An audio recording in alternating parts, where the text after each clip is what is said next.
Step 10. Validating demand. Before you invest in inventory, you need to confirm there's enough demand for your product.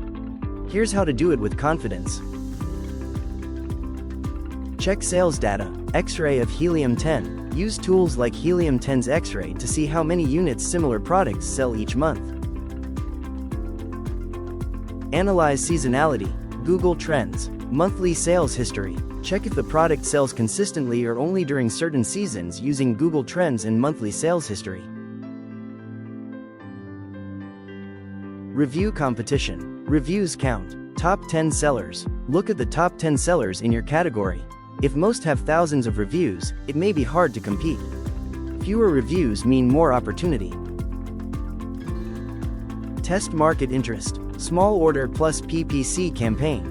Order a small batch and run a short PPC campaign. If you get clicks and sales quickly, it's a good sign of demand.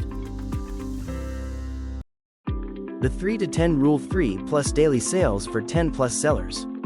A safe demand signal is when at least 10 sellers each move 3 or more units per day for your product type.